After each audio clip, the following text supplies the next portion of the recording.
Saat ini Vanessa sedang mengendarai mobil Murphy dengan kecepatan tinggi.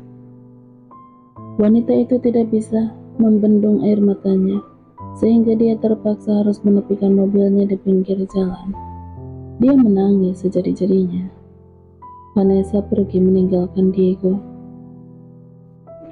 Bukan karena takut kepada pria itu dan bukan karena dia membencinya. Tapi Vanessa sudah tidak memiliki kepercayaan diri lagi berhadapan dengan Diego. Ternyata Samuel adalah Diego, adalah orang yang sama. Cinta pertamanya masih hidup, tapi pria itu tumbuh dewasa menjadi seorang pembunuh berdarah dingin, membunuh keempat pemegang saham di Murphy Group. Dan yang membuat Vanessa sangat terluka adalah ayahnya adalah tersangka utama di balik kematian Tuan Abizar. Ayahnya yang telah menghancurkan hidup Diego, membunuh ayah kandung Diego, dan juga merampas secara paksa perusahaan yang seharusnya sekarang ini menjadi milik Diego. Ayahnya adalah orang yang sudah membuat Diego tumbuh menjadi seorang pria yang sangat mengerikan. Diego yang dulu selalu bersikap ceria dan hangat, kini berubah menjadi sosok pria yang sangat dingin dan mengerikan. Ini semua karena ayahnya. Vanessa berulang kali memukul dadanya yang terasa sangat sesak. Kemudian dia meremang setir mobil dengan kuat. Isak tangis sangat terdengar jelas. Vanessa benar-benar merasa hidupnya sangat hancur. Seakan dirinya telah jatuh ke dasar jurang yang paling dalam. Vanessa tidak tahu dia harus menjalani kehidupannya seperti apa setelah ini. Dia juga tidak tahu harus menjalani hubungan seperti apa dengan Diego. Yang pasti saat ini dia sangat terpukul dengan semua kenyataan ini. Jika seandainya Diego menjadikan dia sebagai salah satu target yang akan Diego bunuh, Vanessa tidak akan pernah membenci Diego. Dia akan dengan secara sukarela menyerahkan nyawanya untuk menebus semua kejahatan yang telah dilakukan oleh ayahnya. Padahal malam ini Vanessa ingin memberikan jawaban pada Diego bahwa dia ingin kembali kepadanya. Dia ingin mengatakan dengan sejujurnya bahwa dia sangat mencintai Diego dan ingin menua bersama dengan pria itu. Tapi kini dia harus mengubur dalam-dalam semua itu. Bagaimana bisa dia hidup bersama dengan Diego, sementara hatinya akan terus dihantui perasaan merasa bersalah atas kejahatan yang telah dilakukan oleh ayahnya terhadap ayahnya Diego. Brengsek. Sean sangat terlihat emosi ketika dia sedang mengecek rekaman CCTV yang ada di gudang tempat penyekapan Vanessa. Rupanya kamera CCTV yang ada di sana sudah ada yang menyadap. Mungkin itu alasan Diego memutuskan masih standby di gudang tersebut, karena masih ada urusan yang harus dia selesaikan, yaitu terkait kamera CCTV yang ada di sana. Dia sudah menghapus semua video di rekaman CCTV tersebut, hanya menyisakan video yang memperlihatkan Pram yang sedang dikerumuni oleh anjing-anjing liar di dalam jeruji besi. Pria itu sudah mati dengan cara yang sangat mengenaskan, menjadi santapan ke-12 anjing liar yang sangat kelaparan. Sehingga saya tidak tahu apa saja yang dibicarakan oleh Pram pada Vanessa, dan dia pun tidak bisa melihat siapa yang sudah menolong Vanessa. Padahal The Killer sudah berhasil membunuh Tuan Ramos. Lantas siapa yang sudah menyelamatkan Vanessa? Memikirkannya membuat Sean sangat merasa frustasi, sehingga pria itu melempar laptopnya ke lantai. Brak, pria itu nampak terengah-engah. Apapun yang dia lakukan terhadap Diego selalu saja gagal, membuat dia sangat merasa marah dan kesal. Sean segera berpikir, jangan sampai siapapun tahu bahwa dia adalah orang yang sudah menyuruh Pram untuk menculik dan membunuh Vanessa. Bagian tubuh Pram kini hanya meninggalkan sisa tulang belulang. Dia harus menyembunyikan identitas Pram.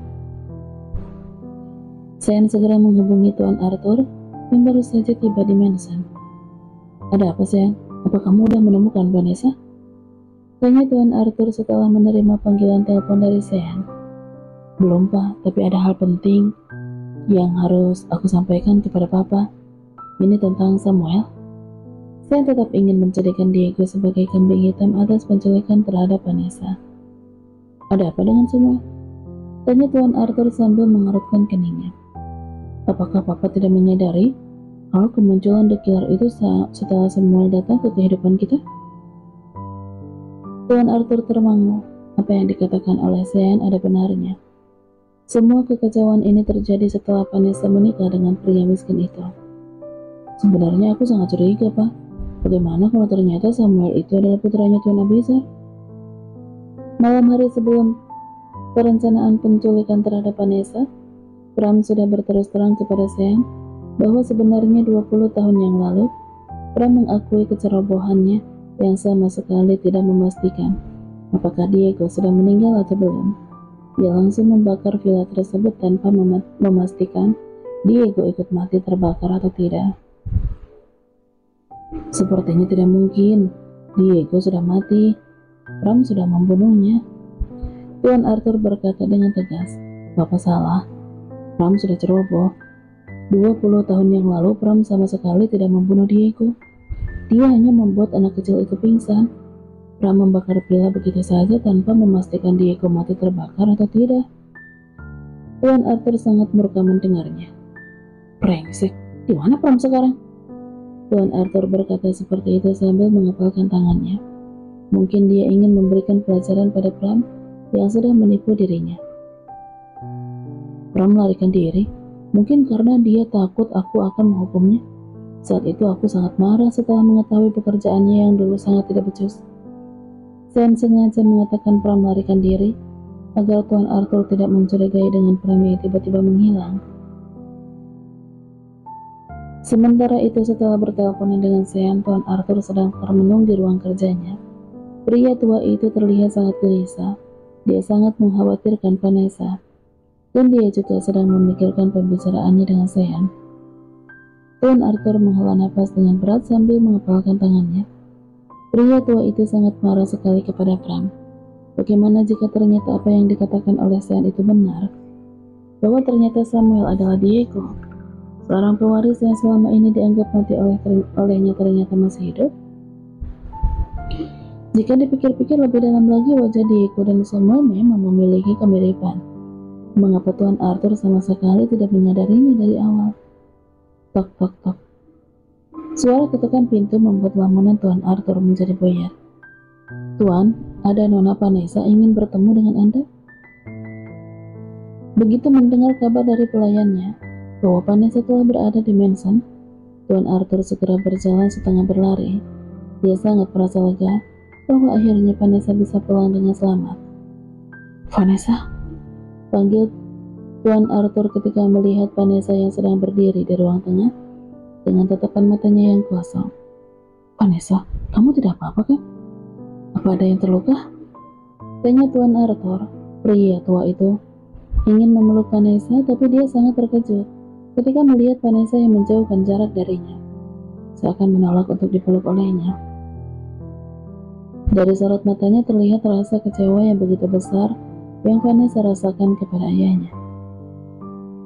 Kenapa Papa tega melakukannya? Dari Vanessa sambil menitikkan air matanya. Tuan Arthur mengerutkan keningnya. Dia tidak paham dengan pertanyaan dari putrinya. Maksud kamu apa, Vanessa? Kenapa Papa tega menyuruh anak buah Papa untuk membunuh Om Abizar? Kenapa Papa tega melakukannya? Vanessa mengulangi pertanyaannya. Kini wanita itu mulai terisak. Tuan Arthur sangat terkejut mendengarnya.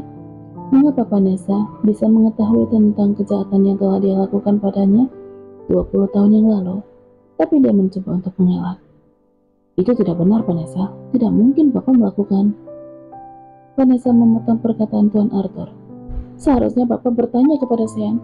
Sean yang menyuruh orang kepercayaannya untuk menculik aku. Dan orang itu adalah orang yang pernah Papa suruh untuk membunuh Om Abizar dan Diego. Tuan Arthur tercengang. Apakah mungkin orang yang menculik Vanessa adalah Bram atas perintah dari Sean? Tapi rasanya tidak mungkin. Sean tidak mungkin berbuat jahat kepada adiknya sendiri. Sean tidak mungkin menyuruh orang lain untuk menculikmu. Dia kakakmu, sangat menyayangimu. Vanessa tersenyum getir. Dulu, aku masih bisa memaafkan Papa yang selalu mengabaikan aku. Papa selalu berpihak kepada Sean. Tapi kali ini aku tidak bisa memaafkan Papa.